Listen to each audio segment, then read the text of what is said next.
The women of Cassidy Creek called Delia Abbott wicked on the very morning they buried her second husband, and she heard every whispered word while standing straight-backed at the graveside with her hands folded and her dark eyes dry. It was the spring of 1878, and the Texas Panhandle had just begun to shake off the last gray fingers of winter. The earth was still cold enough to make the grave diggers earn their pay, and the wind came sideways off the plains in the way it always did in April, carrying red dust and the faint smell of sage. Delia stood in her black dress, which was beginning to show its age at the elbows and hem from the last time she had worn it, and she listened to the Reverend Thaddeus Morse read from Psalms, while the assembled mourners shifted their feet and exchanged glances over their hymn books. She had been widowed once before, at 24, when Thomas Abbott took a fever and was gone inside of 3 weeks. The town had pitied her then. They had brought casseroles and sympathy in equal measure, and old Widow Hargrove had patted Delia's hand and told her she was young and would find love again. She had. She had found Hector Crane, who was broad-shouldered and laughing, and who ran the livery stable at the edge of Cassidy Creek with genuine competence and good humor. They had married when Delia was 26, and for 4 years she had been genuinely happy in a quiet, uncomplicated way that she had not expected, and had therefore valued all the more. And then Hector had gone and fallen off the roof of his own stable while patching shingles on a clear October afternoon, and now here she was at 30, standing over his grave, and the women of Cassidy Creek were no longer bringing casseroles. 2 husbands, she heard Martha Colby murmur to the woman beside her, just barely low enough to pretend it was not meant to be heard. 2 husbands dead, and she is not even 35. There is something unnatural in it. The Lord does not send such trials without reason, agreed the other woman, whose name was Prudence, and who had always struck Delia as the least prudent person she had ever encountered. Delia did not turn her head. She kept her eyes on the polished wood of the casket, and she thought about Hector's laugh, which had been genuine and generous, and she decided she was not going to give any of these women the satisfaction of watching her weep. She was not wicked. She was unlucky, which was a very different thing, though Cassidy Creek seemed disinclined to make the distinction. After the service, she walked home alone. Her house was a modest frame structure on the east side of town, with a kitchen garden that she maintained with the kind of stubborn care that comes from knowing it is the only reliable thing in your life. She had a milk cow named Patience, 6 laying hens, and $63 in a tin box beneath the floorboard under the kitchen table. She also had the deed to Hector's livery stable. This, as it turned out, was the thing that made the town most uncomfortable. Delia had no intention of selling it. She had helped Hector run that stable for 4 years. She knew where the feed was ordered from. She knew which horses needed the softer bit. She knew that the bay gelding in the 3rd stall had a tendency to crib and needed a particular kind of wooden guard on his stall door to prevent it. She was entirely capable of running the business herself, and she said so at the town meeting that was convened, with remarkable speed, just 2 weeks after the funeral. "Mrs. Crane," said Gerald Whitmore, who ran the feed and grain store and fancied himself the authority on all commercial matters in Cassidy Creek, "a livery stable is no place for a woman to be conducting business." "I have been conducting business there every day for 4 years, Delia said pleasantly. "I expect I will continue to do so. People will talk." "People are already talking," Delia said, in the same pleasant tone. "I find it changes my circumstances very little." She hired a young man named Benny Ochoa, who was 17 and strong and willing to do the heavy work in exchange for a fair wage, and she ran the stable herself. She was efficient and honest, and her prices were fair, and within a month the practical men of the county, the ones who cared more about the condition of their horses than about the social impropriety of paying a widow woman for the service, were bringing their animals to her without hesitation. The women of Cassidy Creek adjusted their assessment of her character accordingly. Wicked, they had said. Now they added willful and brazen. and altogether too independent for her own good, which Delia privately considered the most accurate of the three. She did not go to the church socials. She did not attend the quilting circles. She nodded politely when she passed women on the boardwalk, and she was scrupulously civil in all her transactions. But she had drawn a line around herself in the months following Hector's death, and she found she was not particularly inclined to let anyone inside it. This was how things stood in Cassidy Creek in the early summer of 1878, when Calvin Garrison rode into town. He came from the direction of Amarillo on a big gray horse that was showing the dust of a long road, and he came in at mid-morning on a Tuesday when the street was busy enough that several people noted his arrival. He was 33 years old, which was apparent in the easy, unhurried way he moved, the way of a man who had made peace with knowing he did not need to prove anything to anybody. He was tall with dark hair that needed cutting and a jaw that had not seen a razor in several days, and he wore his clothes the way working men wear clothes, as items selected for function rather than impression. He tied his gray horse to the post outside the livery stable and walked inside. Delia was in the back, working a knot out of a roan mare's mane with patient fingers, when she heard the creak of the stable door and the sound of boots on the packed dirt floor. "I'll be with you in a moment," she called without turning. "No hurry," said the man, and his voice was easy and low, and without any of the particular quality that men's voices often took on when they realized the livery was being run by a woman. She finished with the mare's mane and came around to the front of the stall, wiping her hands on the canvas apron she wore over her dress. The man was standing near the door with his hat in his hands, looking at her with the direct and uncomplicated attention of someone who was simply seeing what was there. "What can I do for you?" she asked. "My horse has been on the road 5 days," he said. "She needs a good stall, good feed, and I'd be obliged if someone could look at her left hind shoe. I think the nail on the outside edge is working loose." "Bring her in," Delia said. She examined the shoe herself while Benny Ochoa got the stall ready, and she found that the man was right about the nail, and also that the horse's coat was well kept and her eyes were clear, and she had been watered at appropriate intervals during the journey, all of which told Delia something about the man who owned her. "She'll be fine," she said, straightening up. "The nail can be reset this afternoon. You want her left overnight. At least a few days if you have the room," he said. He reached into his coat and produced a coin. "I'll pay in advance." "I'll take payment when you collect her," Delia said. "I run an honest stable. I don't take money for work I haven't done yet." He looked at her for a moment. Then he said, "That's a fine policy," and he tucked the coin back into his pocket without any of the embarrassment that some men would have displayed at having their gesture declined. "I'm Calvin Garrison," he said. "I'll be in town a while. Came up from Austin on surveying business for the railroad." "Delia Abbott," she said. "The hotel is 2 blocks north on the main street. Mrs. Hale runs it clean."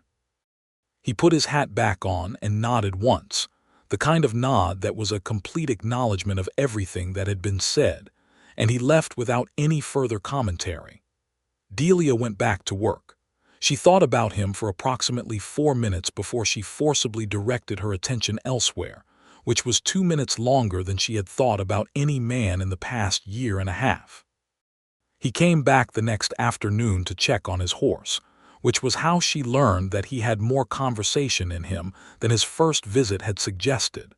He leaned on the stall railing and watched the gray mare eat, and he said, "You've been running this place long." 4 years, she said, and then, because she was not ashamed of her life and did not intend to behave as if she were, she added, "It was my husband's stable. He passed in October." "I'm sorry," Calvin said, and she could hear that he meant it in a plain way, without the particular weight that people in Cassidy Creek put on it, without the sidelong quality that turned sympathy into interrogation. "Thank you," she said. There was a pause that was not uncomfortable. "The railroad is running through here." She asked because she had heard rumors and because it was a practical matter that would affect her business. "Potentially," he said. "That's what I'm here to determine." There are two possible routes and the terrain on this end needs to be mapped before a final decision can be made. If it comes through, she said, it'll change this town considerably. Usually does, he agreed. Is that a good thing or a bad thing in your experience? He considered this with what she was already recognizing as a genuine thoughtfulness, the kind that took a question seriously before answering it. Depends on what the town is when it starts, he said finally. Some towns have something worth preserving. The railroad either helps them keep it or helps them lose it faster. Hard to know in advance which it'll be. What does this town have worth preserving, do you think? She asked, and there was a slight ironic edge to her voice that she was not entirely able to suppress. He looked at her steadily. That remains to be seen, he said. I've only been here one day. She smiled despite herself. It was not a large smile, but it was genuine, and she had the sense that he noticed it. He came back on Thursday and again on Saturday, and by the following week it had become a kind of routine, his stopping by the stable in the afternoon, checking on his horse, and talking with Delia while she worked. He never seemed to be manufacturing reasons to be there. He simply came, and he was easy company in a way that required no effort on her part, no performance of pleasantness or careful arrangement of words. She could say what she thought, and he would receive it without alarm, and she found this remarkable because she had largely forgotten that such ease was possible. She heard what people were saying, of course. She heard it through Benny, who was 17 and guileless and repeated things without any understanding of their purpose. Mrs. Hargrove told my mother that you're making eyes at the surveyor man, he said one afternoon, entirely conversationally while sweeping out a stall. I am working, Delia said evenly. Mr. Garrison boards his horse here. I speak with him as I speak with any customer. Yes, ma'am, Benny said, and then after a moment of sweeping, he does come by a lot, though. Benny, she said. Yes, ma'am. Sweep the stall. Yes, ma'am. She thought about it later that evening, sitting at her kitchen table with a cup of coffee going cold in front of her. She thought about what it meant that she had noticed Calvin Garrison at all, what it meant that she looked forward to those afternoon conversations in a way that she did not look forward to much else in her days. She thought about the way grief and weariness had become so woven into her ordinary life that she had stopped distinguishing them from her actual personality, and she wondered if that was a reasonable adaptation or a slow way of disappearing. She had loved Thomas Abbott in the sweet, uncomplicated way of a young woman who does not yet know how much the world can take from you. She had loved Hector Crane in a deeper, more deliberate way, knowing what loss was, having felt it once, and choosing to risk it again. And both times the world had taken them from her, and the women of Cassidy Creek had seen fit to make her feel responsible for that. She was not going to be a woman who lived her life according to what Cassidy Creek thought of her, but she was also not going to be a fool. The matter came to a kind of head on a Wednesday afternoon in late June, when she went to the dry goods store to order coffee and flour, and found herself face to face with Martha Colby and two of her particular friends. The dry goods store was too small for their discomfort to remain contained, and Martha, who had the social grace of a person who believes cruelty dressed up as concern is a form of generosity, smiled at Delia with all her teeth showing. Mrs. Crane, she said. Or is it Abbott these days? I confess I lose track. Good afternoon, Mrs. Colby, Delia said. We were just speaking of you, Martha said, which was the sort of thing people said when they wanted you to know they had been talking about you but did not want to commit to what they had been saying. We hear the railroad surveyor is quite taken with your stable. Mr. Garrison is a customer, Delia said. Of course, Martha said warmly. Though I do think it's remarkable, don't you, how frequently a man can need to check on a horse that's already being perfectly well cared for. Delia looked at her for a moment.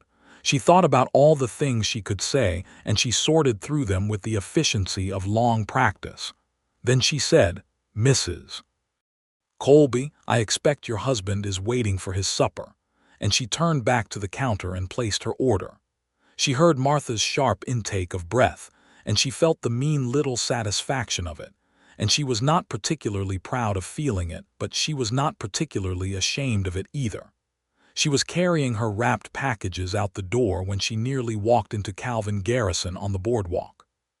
He caught the packages before they could fall, his hands closing over hers briefly to steady the load, and the brief contact of his warm hands over her fingers was so unexpectedly vivid that she took a half step back. "Sorry," he said, and he genuinely was. "I wasn't watching where I was going." "Neither was I," she admitted. He looked at her face, which she knew was still flushed from the encounter inside, and he did not ask what was wrong. Instead he said, "I was just coming to find you, actually. The sheriff has a horse with a swollen fetlock, and he asked me to ask you if you have a moment to look at it. He could come to the stable himself," she said. "I think he's embarrassed," Calvin said. "He didn't notice it for 2 days, and now he feels foolish." "He should feel foolish," she said. "That's what I told him," Calvin said, and there was something in his voice that made her laugh, actually laugh, which startled her with its ease. They walked to the sheriff's together, and she examined the horse and told the sheriff what he needed to do, and Calvin stood in the doorway of the sheriff's stable and watched her work with the same direct, unaffected attention he always gave her, and she was aware of it in a way that was becoming difficult to ignore. Afterward, walking back down the main street in the long gold light of a summer evening, he said, without preamble, "People in this town are not particularly kind to you." She was quiet for a moment. "No," she said finally, "they are not." "Is that because of the stable?" "Partly," she said. "And partly because I have been widowed twice, and people who are superstitious find it more comfortable to believe there is something wrong with me than to accept that misfortune simply happens to people who do not deserve it."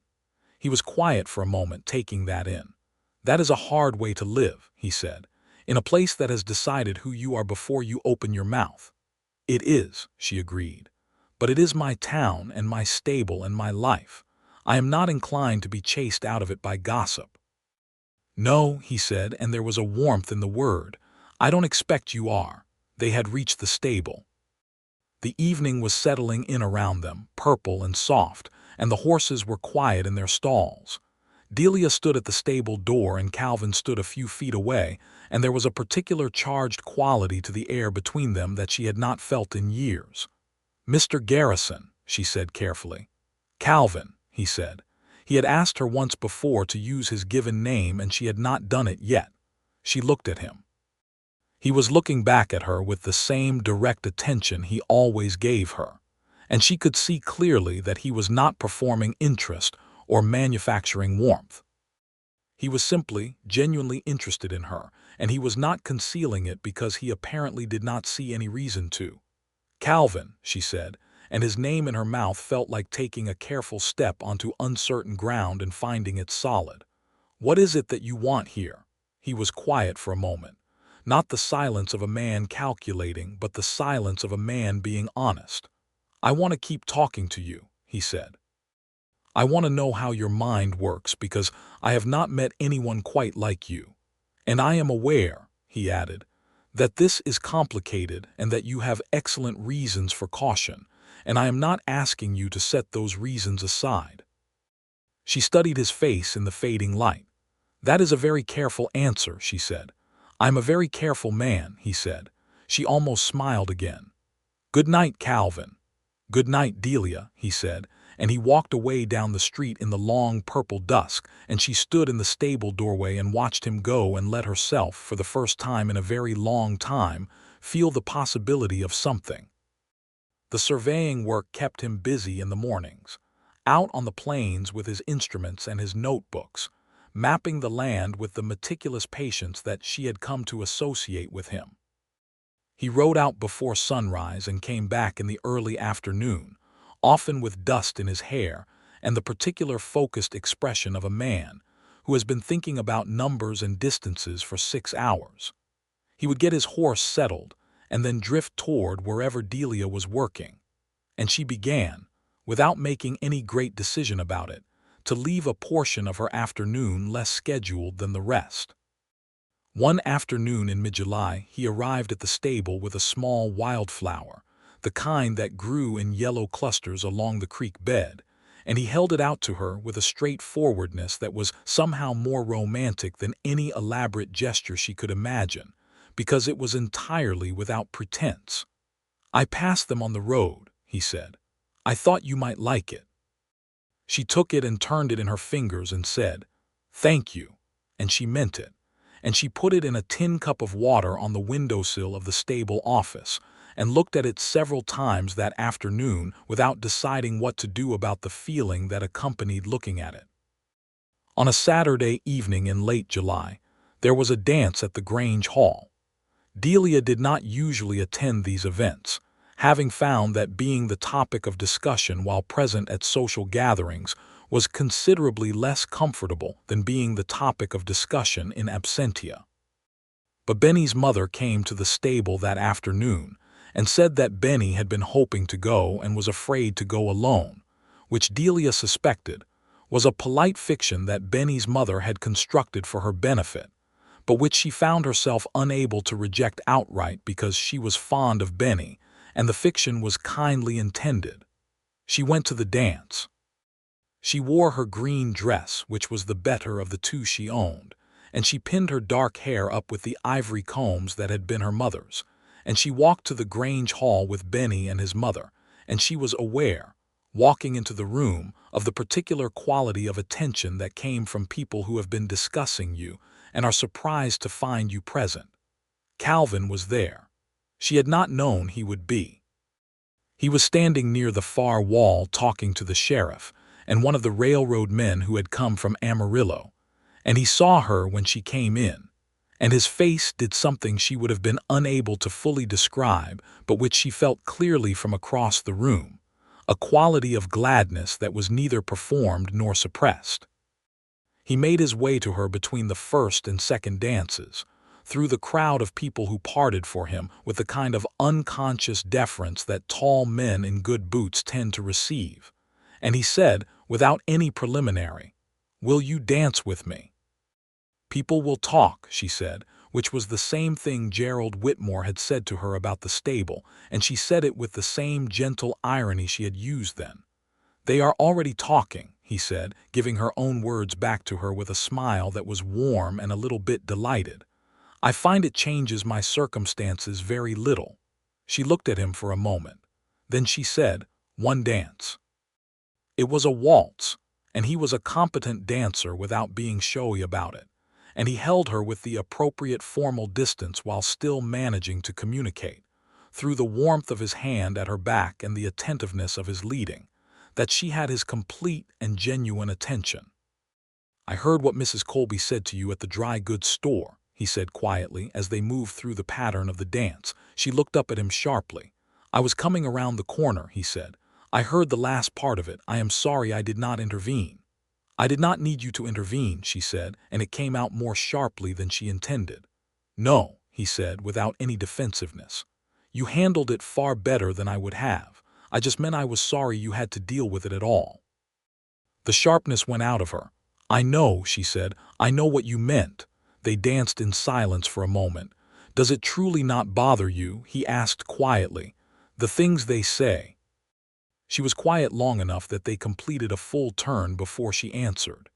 "It bothers me," she said. "I am not made of stone. It bothers me that the loss of two men I loved has been turned into evidence of my character's deficiency. But I have found that if I allow it to govern my actions, I end up living a life shaped by other people's fear, and that seems a worse outcome than simply enduring the talk." He said nothing for a moment, and she felt him considering her answer with the same genuine thoughtfulness he brought to everything. "That is," he said quietly, "a remarkable way to look at it." And the thing that struck her, the thing that made her breath catch slightly and her hand tighten a fraction in his, was that he said it the way you say something you genuinely mean, not as flattery, not as an attempt to make her feel better. He said it as a man who had recognized something true and wanted to name it.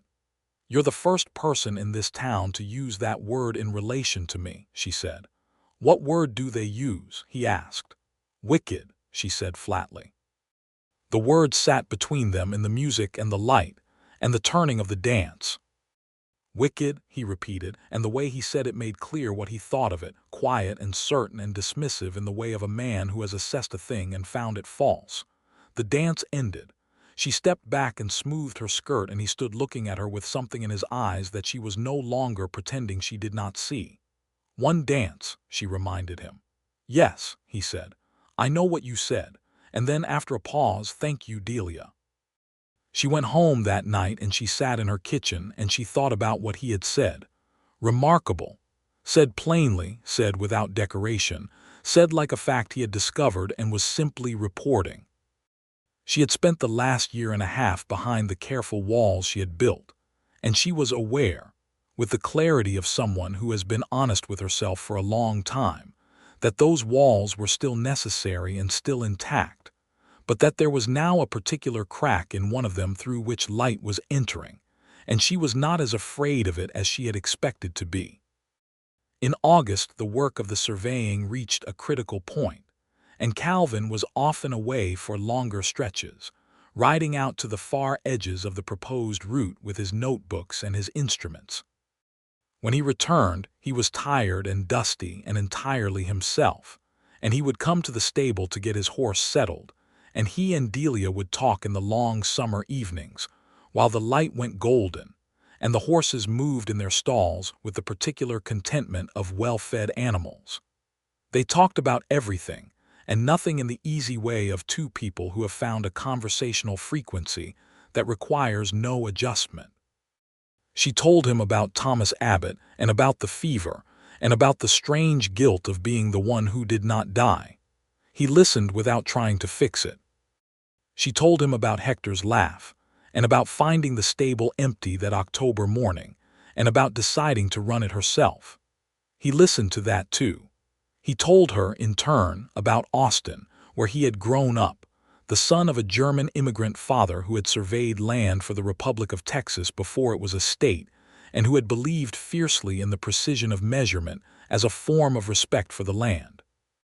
He told her about years of traveling with the railroad, mapping routes across a country that was still in the process of deciding what it was, and about the particular loneliness of being always in transit through other people's permanent lives. "Does it not wear on you?" she asked. "Always moving." "It has," he said. "It is wearing on me now somewhat more than it used to." She looked at him. "The surveying work here," he said carefully, "is nearly complete. I will have to go to Amarillo in September to submit my findings. After that there will be another assignment." The evening was very quiet around them. "Where?" she asked. "That depends on the railroad's decision about the route," he said. "If they run it through Cassidy Creek, there will be considerable follow-up work here in the spring." She kept her voice very even. "And if they don't, New Mexico territory," he said.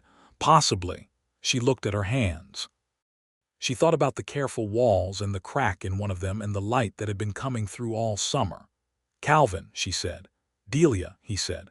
"I do not know how to have this conversation," she said, which was as honest as she could be. "I think," he said, "that we are having it regardless." She looked up at him. The evening light was doing something beautiful to the air between them, gold and warm and smelling of hay and horses and the particular clean dust of the Texas summer. "I am not," she said carefully, "a woman who makes decisions quickly." "I know," he said. "I would not want you to." "And I am not a woman who will pretend not to feel what she feels in order to be thought more proper," she said. "I would not want that either," he said. "Then what do you want?" she asked, and it was the same question she had asked him in the summer dusk outside the stable, but it meant something different now. Both of them knew it, and his answer was different too. "I want to know if you could ever see your way to trusting someone again," he said. "I want to know if there is a version of this where I am not simply another loss you're waiting for." The directness of it made her eyes sting. She blinked it away. "I do not know," she said honestly. "But I think the fact that I am standing here having this conversation is probably an answer of some kind." He crossed the distance between them then, not quickly, giving her time to step back if she wanted to, and he took her hand and held it in both of his with a gentleness that was also entirely certain of itself, and he said, "I am not going anywhere before I have to, and when I go to Amarillo in September I will come back." "You cannot promise that," she said. "No," he agreed. "But I am telling you my intention." She looked at their hands. His were larger than hers, rougher along the palms from the work he did, and warm in the cool of the evening air. "All right," she said, which was not much, but which was everything she had. He raised her hand and pressed his lips to her knuckles in a gesture that was courtly and real all at once, and she felt it from her hand straight to somewhere central in her chest, and she stood in the stable doorway in the golden August light and let herself feel it without running from it. The September heat was brutal the way it always was in the Panhandle, a dry and remorseless heat that turned the sky white by midday and made the horses restless in their stalls. Calvin was in the field nearly every day that first week of September, pushing to finish his measurements before the deadline for his Amarillo submission, and he came to the stable in the evenings when he could, dusty and tired but consistently himself, and Delia noticed that she was measuring the passage of the days partly by his presence and absence, which was an acknowledgment she made to herself without drama. On a Wednesday in the second week of September, something happened that changed the atmosphere of the town in a way that bore directly on Delia's life. A man named Cyrus Holt came to Cassidy Creek. He was a land speculator, which was apparent from his clothes, which were too expensive for the town, and from his manner, which was the manner of a man who has bought and sold other people's certainties enough times to believe that everything has a price. He came in with 2 men who worked for him, and he checked into Mrs. Hale's hotel, and within 2 days he had made it clear that he was interested in acquiring commercial property on the main street. He came to see Delia on a Thursday morning. He was perhaps 50, with the kind of face that had been handsome once and had since been reconfigured by ambition into something harder and more watchful. He wore a brown suit and a gold watch chain, and he walked into the stable with the particular assurance of a man who is accustomed to walking into spaces and immediately assessing their value in dollars. "Mrs. Crane," he said, "I am Cyrus Holt. I have been led to understand that you are the proprietor of this establishment." "I am," she said. "I would like to make you an offer for it," he said without any preliminary pleasantness. She looked at him steadily. "The stable is not for sale." "I have not yet told you the price," he said, with the tolerant amusement of a man who believes every woman's resolve is approximately 40% lower than she represents. "It would not matter," she said. "The stable is not for sale." He named a price that was, she had to admit, generous. She named nothing in return. "Mr. Holt," she said, "I have lived in this town for 8 years. I have operated this stable for 4 of them. I am not selling it because you have arrived from somewhere else with a large sum of money. The stable is not for sale."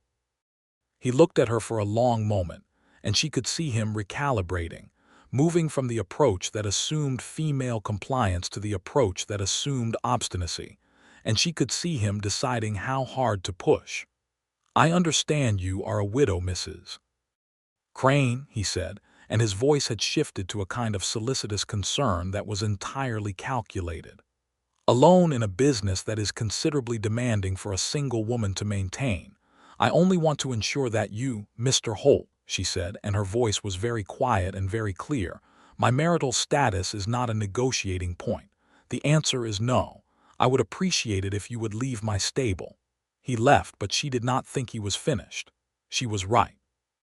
Over the next several days, she heard that Holt had spoken to Gerald Whitmore and several of the other businessmen about a proposal to bring a larger commercial livery operation to Cassidy Creek, one that would require a different location and a particular piece of land that happened to be adjacent to her property. She heard also that he had spoken to the town council about the possibility of new business licensing requirements for commercial stables, requirements that, by happy coincidence, Holt's proposed operation would easily meet and Delia's current operation would need significant investment to satisfy. She went to the town council meeting on a Thursday evening, and she sat in the front row, and she listened to Holt's representative lay out the proposal, and she was aware of how it was being received. The nods, the careful consideration, the sense of possibility that the promise of investment and development always brought to small towns that were worried about being passed by. She rose when the presentation concluded, and she spoke with a precision and calmness that she had been preparing all week, about the history of the stable, about its current operation, about the ways in which the proposed licensing requirements had been specifically calibrated to disadvantage an existing operation rather than to serve any genuine public interest. She laid out her points methodically, one by one, and she was thorough and she was correct, and she sat down to a room that was not quite sure what to do with itself. Calvin was in the back of the room. She had not seen him come in. He was standing against the wall with his hat in his hands, and when she sat down he was looking at her with an expression she could not entirely read at that distance, but which had something of quiet intensity in it. The council deferred its decision. After the meeting, in the crowd of people filing out, Calvin came to her side. He did not say anything for a moment. They walked out into the warm September evening together, out of earshot of the dispersing crowd, and then he said, "You were extraordinary in there." She was tired. The careful composure she had maintained all evening was using the last of its reserves, and she said, "I just said what was true." "Yes," he said. "Most people find that the hardest thing of all to do in a room full of people who want to believe something else." She looked at him. The streetlight was catching the planes of his face, and the evening was very still, and she was tired and grateful and something else that she did not quite have a word for. "He is not going to stop," she said. "No," Calvin agreed. "But neither are you," she laughed, a short and slightly helpless laugh. "No," she said, "I am not." "Delia," he said. Something in his voice made her still. "I leave for Amarillo on Monday," he said. "I will be 3 weeks, perhaps 4. "I know," she said. "I want you to know," he said, "that when I come back I intend to say something considerably more decisive than I have managed to say so far." She looked at him for a long moment in the warm dark. "I suppose," she said, "I can hold Holt off for 3 weeks." "I know you can," he said. And then, with a care that was entirely characteristic of him, he reached up and tucked a strand of dark hair back behind her ear, the lightest possible touch, his thumb brushing her cheekbone, and she closed her eyes briefly, and when she opened them he was looking at her with something so open and genuine and direct that she had to take a breath. 3 weeks, she said. 3 weeks, he confirmed. He left on Monday morning. He stopped at the stable before he rode out and shook Benny's hand and told him to take care of the gray mare, who would be staying in the stable until he returned, which was the first concrete assurance of his return that Delia had received beyond his word, and she found she needed both the word and the concrete assurance, which told her something about the state she was in. "Safe travels," she said. "I'll be back," he said, and he said it plainly, not as comfort but as information, and she believed him. The 3 weeks were not easy. Holt made 2 more attempts to approach her about selling the stable, both of which she declined. She heard through Benny that Holt had also been making inquiries about her history in the town, her 2 marriages, her reputation, clearly assembling ammunition. On a Tuesday in the 2nd week, she received a visit from Reverend Morse, who came to the stable with his hat in his hands and a carefully prepared expression of pastoral concern. "Mrs. Crane," he said, "I come only as a friend of the community. Mr. Holt is a man of some influence, and I wonder if perhaps a compromise might be possible that would serve everyone's interests." "What everyone's interests?" Delia asked. "Well," he said, "the town's commercial development and your own comfort and security." "My comfort and security," she repeated, "are best served by keeping the business I have built. Reverend Morse, I appreciate your concern, but I am not selling, and I would prefer not to be visited on this subject again." He left looking chastened, and Delia went back to work with a deliberate efficiency that was also her way of not thinking too hard about any of it. She wrote a letter to a lawyer in Amarillo, whose name she had gotten from the county courthouse, describing the situation and asking about her legal standing. The reply came within 10 days and was largely reassuring. The licensing proposal, as drafted, had several legal vulnerabilities, and unless the town council was prepared to be deeply unreasonable, she was on solid ground. She read the letter twice and put it in the tin box under the floorboard alongside her $63. Calvin's gray mare nickered softly whenever Delia passed her stall, and Delia found herself talking to the mare in the evenings in a way she suspected would have embarrassed her thoroughly if anyone had witnessed it. "He said he would be back," she told the mare one evening, running a brush through her silver coat. "I believe him." The mare shifted and blew softly, which Delia chose to interpret as agreement. He came back on a Friday afternoon in the first week of October, riding a hired horse because the gray mare was still at the stable, and he came in the early afternoon, and the first thing he did was walk straight into the stable. She was at the back, checking on a horse that had a loose shoe, and she heard his boots on the floor, and she did not turn around immediately because she needed a second to compose herself. "The mare has missed you," she said without turning. "Has she?" he said. "She has been very verbal about it," Delia said. "And the mare's keeper?" he asked. She put down the hoof pick and she turned around. He looked the same and also different, and she understood after a moment that the difference was in the quality of his attention as he looked at her, which was as direct and warm as always but had something additional in it, something settled and decided. "The mare's keeper," she said carefully, "has been rather occupied." "I heard," he said. "I stopped at the hotel first. Mrs. Hale gave me the full account of Holt's activities." "Mrs. Hale is a reliable source," Delia said. "The council meeting is next week," he said. "Yes." He crossed the distance between them and he took both her hands in his, and he stood looking at her with the full force of that open, genuine attention. "I spent 3 weeks in Amarillo," he said, "talking to railroad men and going over survey data, and I thought about you every day. Not in a way I could set aside or separate out.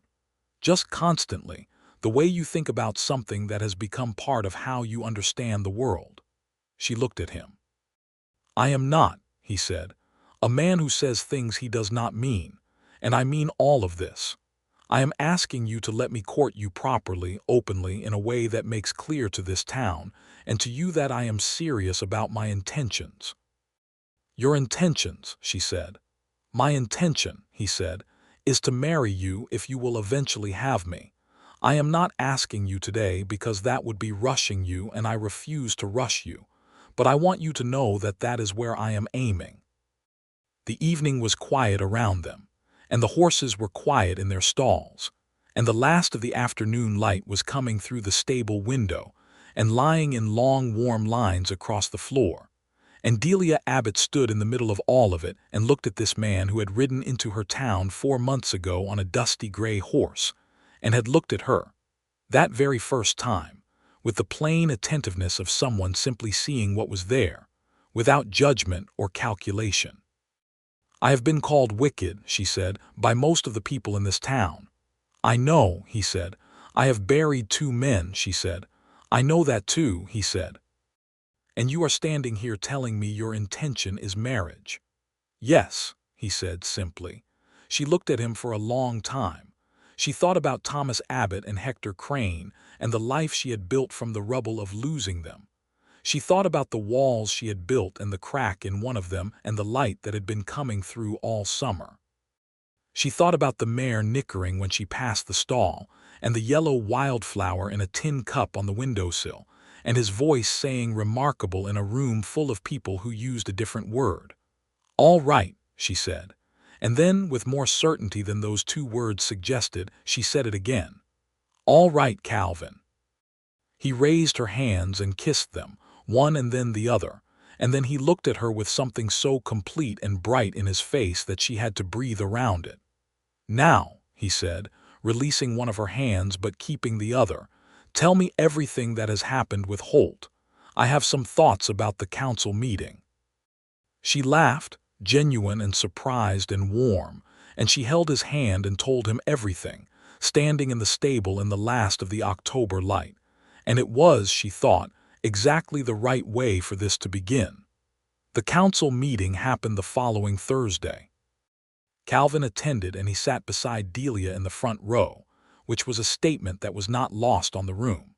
He was known in Cassidy Creek by now, not only as the railroad surveyor, but as a man whose professional opinion carried weight. When he rose to speak during the public comment portion of the meeting, the room listened in a way it sometimes had not listened to Delia, which was a frustrating reality of the world they lived in, but it was also, as she was pragmatic enough to recognize, useful. He spoke about the legal vulnerabilities in the licensing proposal. He spoke about the surveying work he had completed and the railroad's preliminary interest in the Cassidy Creek route, which meant that the town's existing commercial infrastructure, including its livery stable, was going to become considerably more rather than less valuable over the coming years. He spoke with the precise, measured authority of a man who was completely sure of his facts, and the council listened. Delia spoke too. She laid out her legal letter from the Amarillo attorney, and she read the relevant passages aloud, and she addressed each of Holt's specific proposals with the same methodical clarity she had brought the first time. Holt's representative attempted a rebuttal that was less persuasive than its predecessor, and Holt himself, who was in the room, had the look of a man who was recalculating. The council voted that evening. The licensing proposal was tabled indefinitely. Delia sat for a moment after the vote was announced, with her hands in her lap and her eyes fixed on the middle distance, and she felt the relief of it settle through her in a slow, deep wave. Calvin put his hand over hers briefly, quietly, just a moment of warmth and acknowledgement, and she turned her hand over and held it. Holt left Cassidy Creek the following week. He did not say goodbye, and he did not make any further approaches, and the general opinion of the town seemed to be that this was not a loss. October settled into November, and the winds off the Panhandle turned serious and cold, and Calvin was present in Cassidy Creek with the settled ease of a man who has made a decision about where he belongs. He had extended his work contract through the spring, in anticipation of the railroad's forthcoming announcement, which he was not at liberty to detail, but which he indicated would be very favorable to the town. He courted Delia with the same deliberate, genuine quality that characterized everything he did.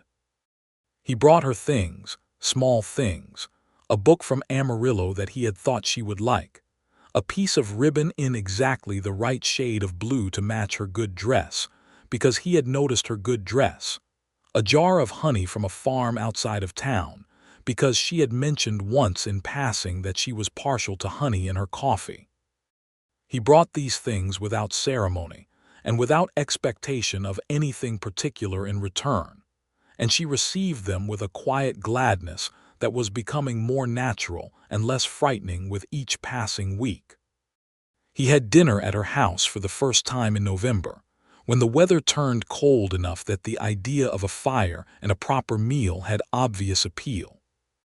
She made beef stew with the dried beans she had put up in September and fresh cornbread, and he ate with the appreciative attentiveness of a man who has spent too many years eating in hotel dining rooms. And afterward they sat by the fire with coffee and talked until the clock on the mantelpiece said it was far too late for a man to be at a woman's house without a chaperone, and he stood up and put on his coat and said good night at the door. And she stood in the doorway with the firelight behind her, and he stood on her porch in the cold night with his hat in his hands, and he said, "I am going to say it, Delia." "What?" she said, though she knew.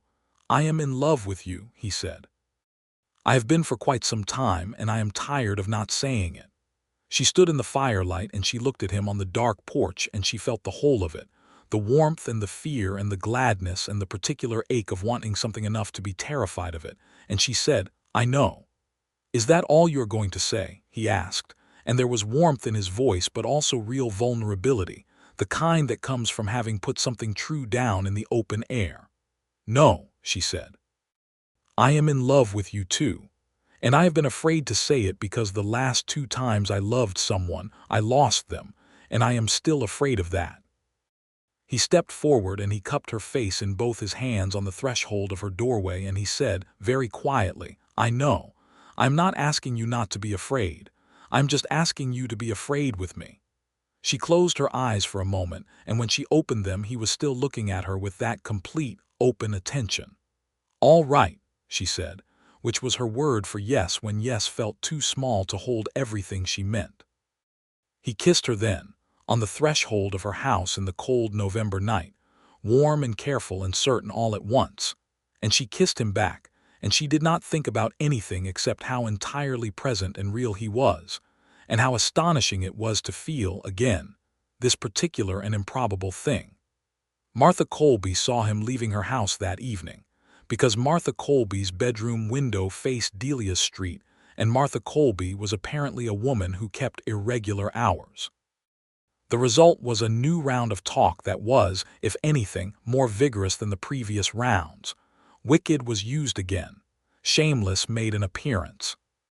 Someone apparently suggested that the railroad business was itself somehow improper, though this seemed to stretch even the most committed gossip's credulity.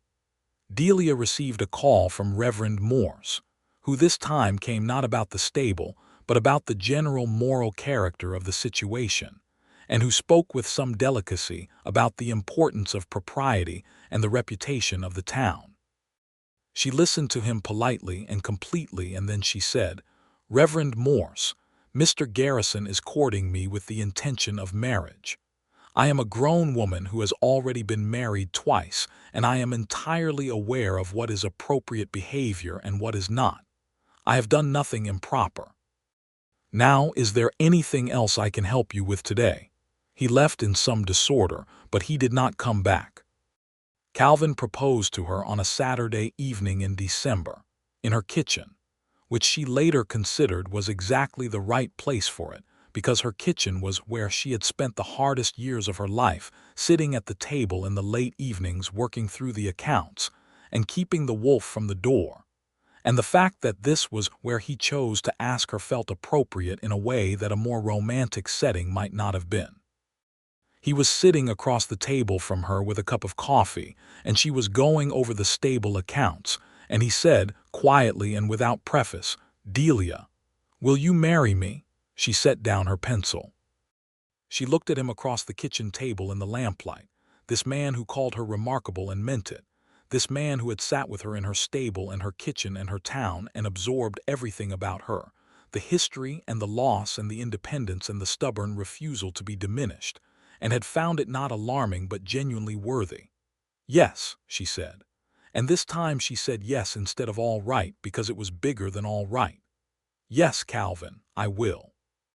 He reached across the table and took her hand and held it, and he looked at her with that full, open, glad expression that she had come to think of as the truest thing she had ever been given the privilege of receiving, and she held his hand back across the stable accounts, and the lamplight and the December cold outside the window, and she thought that this was what it looked like when love arrived without apology. They were married in February of 1879. The wedding was small and practical, conducted in the courthouse rather than the church because Reverend Morse had made it clear that his enthusiasm for the union was limited, and Delia had made it equally clear that she did not require his enthusiasm, only a legal ceremony. The judge who married them was a broad, amiable man who seemed genuinely pleased to be presiding over the occasion, and Benny Ochoa stood as a witness because he had been the most consistently decent person in Delia's professional life, and she wanted him there. She wore the blue dress, which Calvin had noticed, and she had the ivory combs in her hair. Calvin wore his good coat and a clean shirt, and he looked at her when she walked into the courthouse with an expression that made the judge clear his throat and look at his book, not from discomfort, but from the particular delicacy of a man recognizing a private moment in a public space. The ceremony was brief, and the vows were the traditional ones, but she meant every word of them in a way that felt new and different from the 2 times she had spoken them before, not because those previous meanings had been false, but because this time she was not a young woman navigating the world with the limited maps of youth. She was 30 years old and she had lost people and built things and been called wicked for simply surviving. And she knew exactly what she was promising, and she made the promise with her whole self, and she felt him making it back with the same wholeness. After the ceremony, the judge shook Calvin's hand and winked at Delia, which she found herself not minding at all. They went back to her house, which was now their house, and Calvin had arranged for Mrs. Hale from the hotel to provide dinner, which arrived in covered dishes and was better than anything Delia had cooked in weeks, and they sat at the kitchen table and they ate together and talked about everything and nothing, and Delia thought, "This is what I was afraid to hope for. This exact thing." The railroad announcement came in March, and it was, as Calvin had indicated, favorable. The line would run through Cassidy Creek. The town erupted in the kind of excitement that small towns in 1879 reserved for the arrival of genuinely transformative news. And there were celebrations and meetings and plans, and all the particular frenzy of a community, suddenly understanding that its future was going to look different from its present. For Delia, this meant that the stable was suddenly considerably more valuable than it had been, as Calvin had predicted. She expanded, buying the adjacent lot and adding stalls, hiring 2 additional hands to work alongside Benny, who had now become genuinely indispensable, and whose pay she increased to reflect the fact. She ordered a new farrier's anvil and negotiated a new feed contract with a supplier in Amarillo who offered better prices in quantity. And she ran the expanding operation with the same methodical competence she had always applied to it, with the additional satisfaction of knowing that Cyrus Holt, wherever he was, had missed an opportunity through sheer underestimation of her. Calvin stayed. His contract with the railroad extended through the year and then was extended again, the follow-up work of the actual construction being, if anything, more demanding than the initial survey. And he was at Cassidy Creek every morning and in their house every evening. And Delia found that the particular daily ordinary reality of a life shared with someone you genuinely loved was remarkable in ways that were not dramatic or theatrical, but were continuous and deep. She found she could still say whatever she thought, and he would receive it. She found she still had her independence in all the ways that mattered, that he never for a moment suggested she should be other than what she was. She found that his thoughtfulness was not a performance of good character, but an actual habit of mind, a way of moving through the world that required no maintenance, because it was simply how he was made. And she found, in the mornings before the town was fully awake, when the panhandle light was coming gold, and knew through the kitchen window, and she was making coffee, and he was pulling on his boots at the kitchen table, and they were talking about what the day held, that this was happiness. Not the sweeping, dramatic kind that she might have imagined in girlhood, but the real and rooted kind that does not require extraordinary conditions, because it is made of ordinary ones. In the summer of 1879, she discovered she was expecting. She told Calvin in the kitchen, which had become their place for important things, and he sat very still for a moment with a quality of feeling crossing his face that she had not seen before, something overwhelmed and bright. And then he stood up and he came to her, and he held her with great care and said nothing for a long time. "All right?" she asked into his shoulder. "More than all right," he said, his voice not entirely steady. "Delia, considerably more than all right." She laughed, which made him laugh, and they stood in the kitchen of their house with the summer light coming in and the news of it between them like something new and incandescent. She was nervous, because she knew what pregnancy cost some women, and she knew the town would have plenty to say about a widow woman who had remarried and produced a child so promptly, and she knew also that she was 31 years old, and this was her first pregnancy, and there were no guarantees about how it would go. She was nervous with the specific, honest nervousness of someone who has been taught by experience that love and loss are not as separate as one would prefer. Calvin knew she was nervous. He did not pretend she was not. He arranged for the doctor to visit more frequently, and he made sure the doctor was the county physician who had a good reputation rather than the local one who Delia had found dismissive. He did not hover, because he knew she would find hovering intolerable, but he was present in all the ways that mattered, attentive and steady, and entirely there. The boy was born in February of 1880, in the same month as their first anniversary, which Delia took as a good sign because she had always been superstitious in a personal and private way that she did not advertise.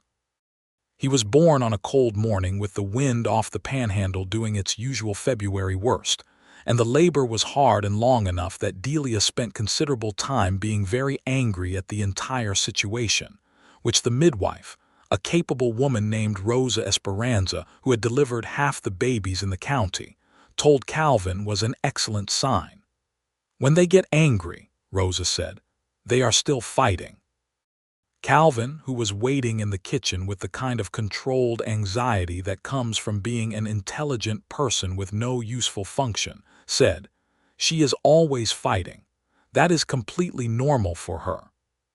When Rosa brought him into the bedroom and put the baby in Delia's arms, Delia lay back against the pillows and looked down at the small, red, deeply unimpressed-looking face of her son, and she felt something so large and immediate that it precluded thought entirely for a moment. Just feeling, pure and complete, a love that arrived fully formed and absolute. "He is perfect," she said, which she was aware was what everyone said and which did not make it less true. Calvin sat on the edge of the bed and he looked at the baby and then at Delia and then at the baby again and he said, "He has your eyes. He has your chin," she said. "That seems like an unfair distribution," Calvin said. She laughed, which hurt, which was also worth it. They named him James Thomas Garrison. James for Calvin's father, Thomas for Delia's first husband, because she had loved Thomas Abbott and he deserved to be remembered in something living, and because Calvin, when she suggested it, had said it was exactly right, which was why she had married him. James Thomas Garrison was an opinionated baby who made his feelings about the world known with considerable enthusiasm, and Delia found that she was a natural mother in the pragmatic, loving, unhysterical way that some women are, neither consumed by it nor distant from it but simply fully present in it. She nursed him and sang to him and carried him around the stable in the mornings, where he observed the horses with the interested expression of a boy who was going to know horses all his life. Calvin adored his son with a completeness that she found deeply moving to witness. In the quiet way he observed what was moving, which was privately and with full attention. He held James in the evenings when he came home from the rail work, and he talked to him in a low and conversational tone that suggested he expected the baby to follow along.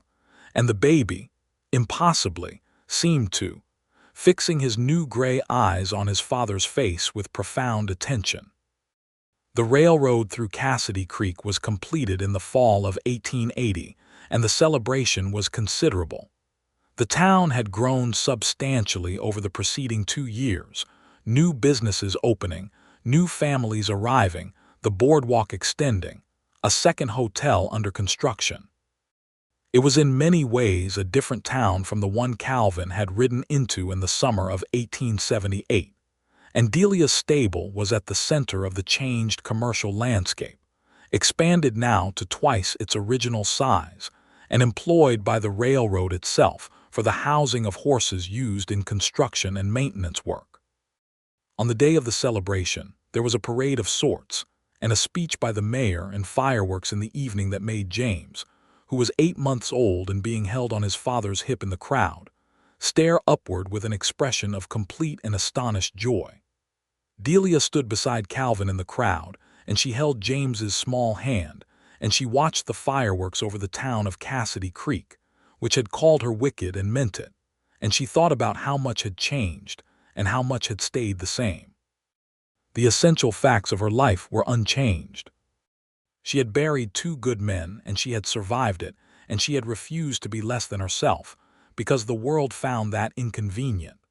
What had changed was that the world, or at least the particular part of it that she lived in, had begun, grudgingly, and in some cases not so grudgingly, to accommodate itself to her existence.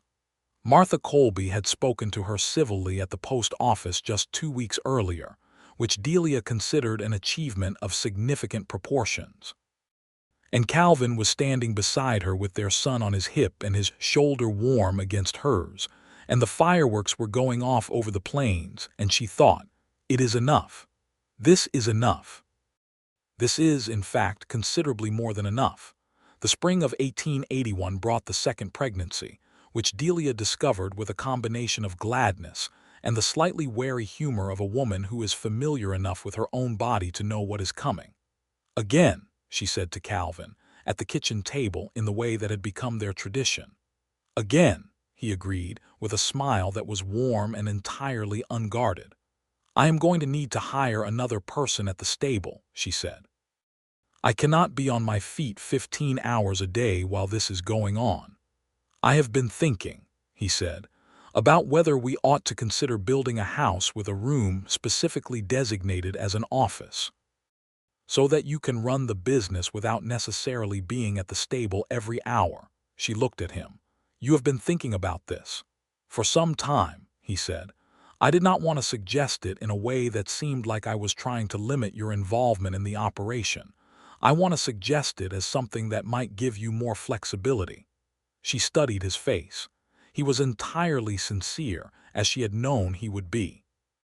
"A room of my own," she said, and there was something in her voice that he caught because he looked at her with sudden attentiveness. "Yes," he said, "specifically yours, for the business and for whatever else you want to use it for." She thought about her kitchen table and the tin box under the floorboard and the $63 and the stable accounts, and the years of managing everything in cramped and improvised spaces. She thought about what it meant to have a man say, with complete sincerity, "Here is a room that is yours for your work that I am specifically designating for you." "All right," she said. "Let us build that room." The second child was also a boy, born in the winter of 1881, arriving rather faster than James had and with considerably less drama, which Rosa Esperanza said was typical of second children who had observed the production the first time and decided to economize. They named him Henry Calvin Garrison, and he had Delia's dark hair and Calvin's gray eyes in a combination that she found so unexpectedly beautiful the first time she looked at him that she had to take several careful breaths. James, who was nearly 2 by then and had strong opinions about nearly everything, approached his new brother with the intense suspicion of someone who has been the center of attention and perceives a threat. He stood at the side of the crib and stared at Henry for a long time before announcing, with the gravity of a statesman delivering a position paper, "Mine." "Yes," Delia said. "He is your brother." James considered this. "Mine," he said again, with apparently satisfied finality, and patted the edge of the crib. Calvin witnessed this from the doorway and said nothing. But when Delia looked at him, his face was doing something so entirely unguarded and joyful that she simply looked at him for a moment and let herself receive it. In the years that followed, Cassidy Creek grew and changed in the ways that the railroad had made inevitable. New people arrived, and new businesses, and the character of the town shifted in the way that Calvin had described when he first came. Some things worth preserving were preserved and some were lost, and the balance was imperfect in the way that all things are imperfect. What did not change, or rather what changed only in the way of growing and deepening, was the life that Delia and Calvin had made. The stable continued to thrive. Delia expanded it twice more in the early 1880s, eventually establishing a related business in horse trading that became one of the most respected operations in the region, her reputation for honest dealing and genuine knowledge of horses being, as it turned out, the most powerful commercial asset she possessed. She employed 7 people by 1883, 3 of whom were women, because she had found that women who needed work were frequently underestimated, and that underestimating them was both a moral failure and a commercial error, and she was not inclined to make either kind.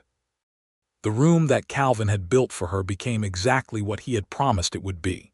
A room of her own, where the business of the stable was conducted in an organized and professional manner, and where she also, in the evenings after the children were in bed, kept a journal that she had been writing in since the year she married Calvin, and which was full of the kind of unsentimental, clear-eyed observation that she brought to everything. Calvin's work with the railroad shifted, as the construction phase completed, to a consulting role that allowed him to be based in Cassidy Creek rather than traveling. He worked from their house, and from a small office in the new commercial building that had gone up on the main street, and he was present in the life of his family in the consistent, rooted way that he had always promised he intended to be. And that promise had turned out to be one of the more reliable things Delia had ever been given. Martha Colby died in the winter of 1882, and Delia went to her funeral and stood at the graveside with appropriate respect and genuine lack of malice. She had not liked Martha Colby, but she had understood by then that Martha Colby's unkindness had come from fear, the fear of women who see in another woman's independence a threat to the certainties on which their own lives are built. It was not admirable, but it was human, and Delia found she could mourn it without anger. She stood at the graveside and she thought about her own 2 funerals, the one she had attended as the chief mourner, and she thought about what it meant to survive and to keep going, and she thought it was not wickedness. It was just the thing people did when they loved life enough to keep holding on to it. In the spring of 1883, Delia sat on the porch of their house in the long afternoon light, watching James, who was 3 years old and possessed of a will that she recognized as her own in diluted form, attempt to explain something to a thoroughly unimpressed rooster in the yard. Henry was inside sleeping, because Henry was a child of measured energy who stored his enthusiasm for specific purposes. Calvin was at his office. The afternoon was warm and the sky was the particular blue of the Texas Panhandle in late spring, enormous and clear and full of itself. She was thinking about nothing in particular, or about everything, in the relaxed and undirected way that good afternoons allow. She heard the gate and Calvin came through it, earlier than she expected, and he stopped when he saw her on the porch in the afternoon light, and he stood there looking at her for a moment with the same expression she had first seen at the dance in the Grange Hall 5 years ago, the expression of a man who has found what he was looking for and is still, despite the years and the dailiness, astonished by the fact of it. "You are home early," she said. "I finished the maps," he said. He came up onto the porch and sat in the other chair and stretched out his long legs, and the afternoon was around them, and James was still lecturing the rooster, and the light was golden and generous. "Calvin," she said. "Delia," he said. "I am happy," she said. It came out simply, without preamble or qualification. He turned to look at her. "I know that sounds like a small thing to say," she continued, "but for someone who was called wicked for simply continuing to live, I find it is not a small thing at all." He looked at her with the full weight of everything they had been through and everything they had built, and he said, "It is not a small thing in the least." They sat in the afternoon light, and James eventually gave up on the rooster, and came to climb into Delia's lap with the unceremonious confidence of a child who has never doubted his welcome. And she put her arms around him, and Calvin reached over and rested his hand on her arm, and they sat together on the porch of their house in the spring of 1883 in the town of Cassidy Creek, Texas, where Delia Abbott had been called wicked for simply having the audacity to survive everything the world threw at her. She was 35 years old, and she ran the most successful livery and horse trading operation in the county, and she had 2 sons who would grow up knowing their mother as a woman who had never once let anyone else's small opinion become her own.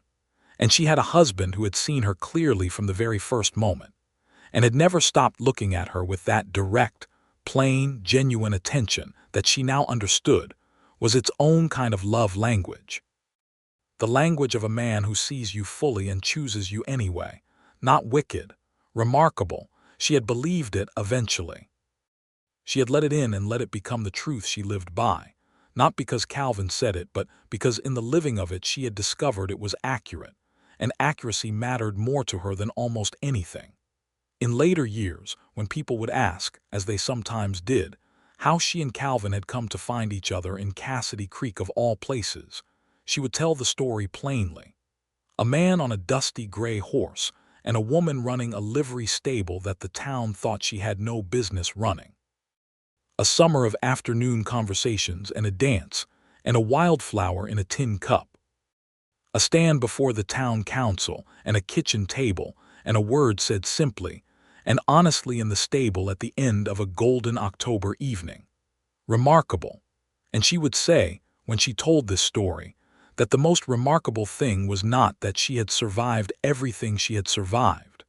The most remarkable thing was that she had let herself be found by someone who thought surviving was worth celebrating rather than investigating. The years went on, and Cassidy Creek went on, and the railroad brought its changes, and the Panhandle kept its wind and its enormous sky, and Delia and Calvin Garrison kept their house, and their children, and their kitchen table, and the particular ease of a life shared between two people who had both been lonely in different ways before they found each other, and who were not lonely anymore. Henry grew out of his measured energy, and into a passionate interest in horses that delighted Delia and made Calvin quietly proud. James, who had inherited his mother's stubbornness and his father's precision, took to mathematics with a ferocity that would eventually take him to a university, a fact that made Delia sit in her room with her journal on the evening of his acceptance letter and write for an hour without stopping. She lived a long and vivid life in that town that had called her wicked, and she knew, every day of it, what she was worth.